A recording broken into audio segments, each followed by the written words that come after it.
dosa lama kita yang belum Allah ampuni, biasanya Allah menurunkan ketidaktenangan dalam hati kita. Dalam ibadah kita merasa tidak tenang, melakukan yang baik-baik hati kita agak gimana gitu. Nah itu ciri-ciri tuh. Segera sholat taubat.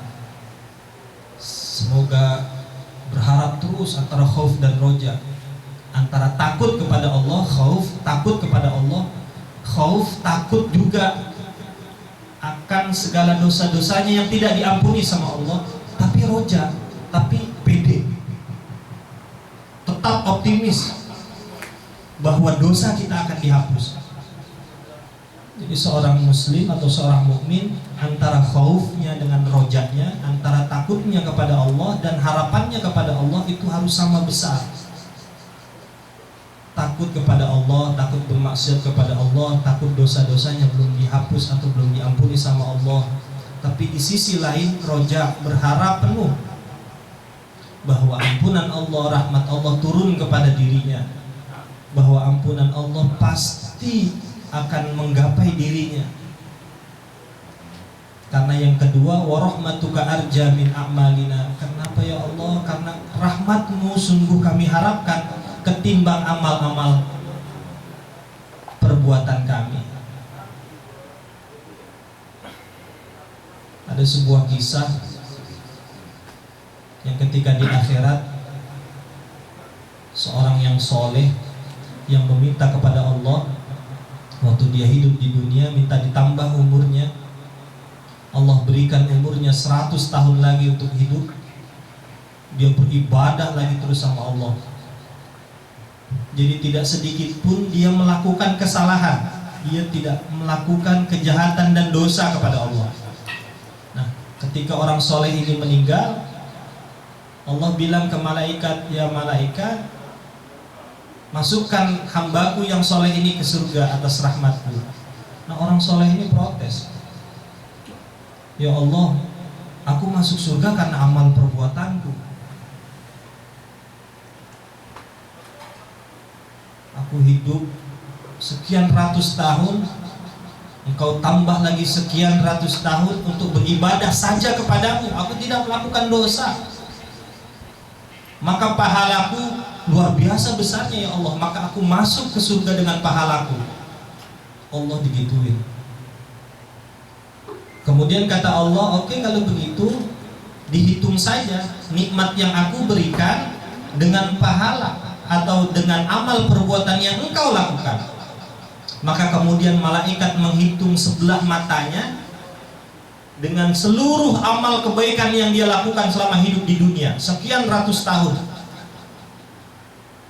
Ternyata amal perbuatannya itu tidak lebih besar daripada nikmat Allah yang cuman satu mata yang diberikan. Nah ini cerita seperti ini lazim di kitab-kitab tasawuf. Kemudian dia minta ampun, duhai Allah, ampuni saya, maafkan saya. Ternyata betul rahmatmu jauh lebih besar, jauh lebih kami harapkan daripada ketimbang amal-amal perbuatan yang saya lakukan. Itu maka muncul inna maghfirataka awsa'u min dzunubina wa rahmatuka arja min a'malina. Ya Allah, ampunanmu sungguh lebih besar daripada dosa-dosa kami. Dan bahkan rahmatmu, wahai Tuhanku, itu jauh lebih kami harapkan daripada amal-amal perbuatan kami.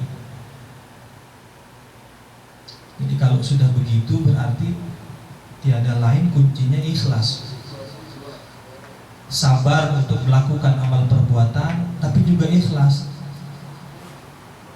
Jangan sampai ada di pikiran kita atau di hati kita, apa yang kita perbuat ini di Ramadan ini, oh saya berbuat banyak banget ini ibadah. Padahal bagi Allah bisa jadi itu gak ada apa-apanya. Jadi kita melakukan amal ibadah bukan untuk mendapatkan pahala berarti,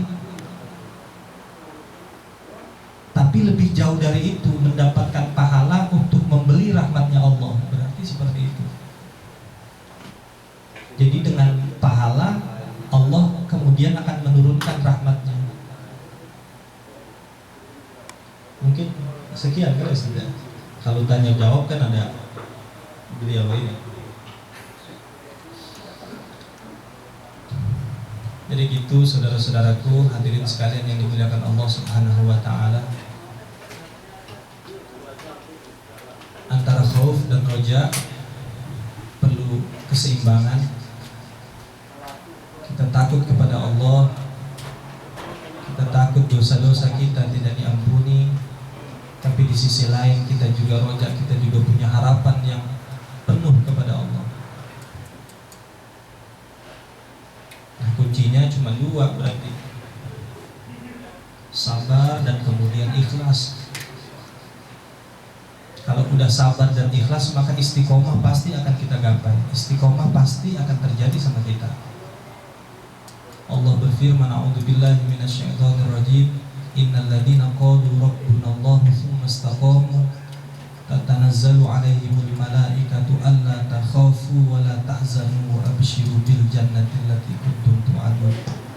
Ini ada dua versi para mufassir menyampaikan orang-orang yang berkata Rabbunallah, Allah Tuhan kami, tsumma istaqamu, dan kemudian mereka beristiqomah.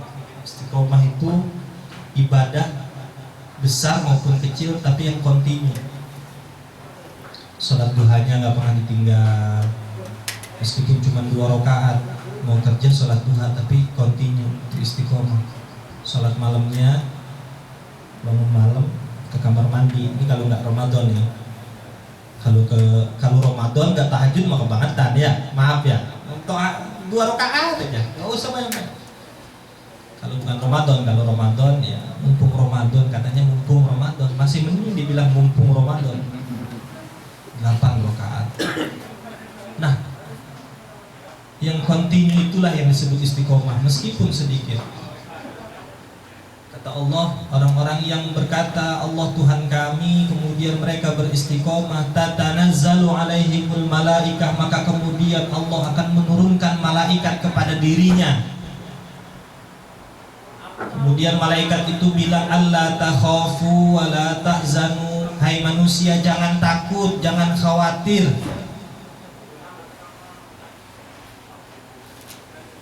Kalau orang-orang soleh, kalau orang-orang yang ngerti, malaikat datang itu tahu. Bahkan ada yang bilang orang-orang yang soleh yang sebelum wafatnya mereka didatangi dengan malaikat. Yang kata ayat ini tadi, ayat ini ngomong ke dia, malaikat ini ngomong ke dia, Allah takhafu wa la tahzanu, hai fulan jangan takut, jangan khawatir.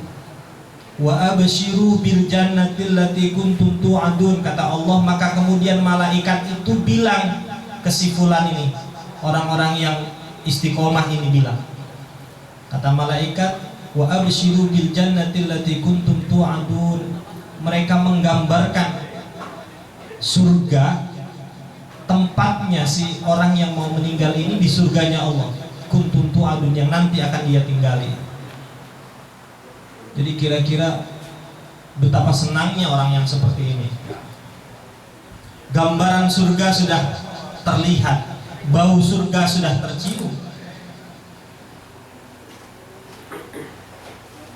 Bahkan para ulama ada yang bilang, mala ainun ra'at wala udhunun sami'at.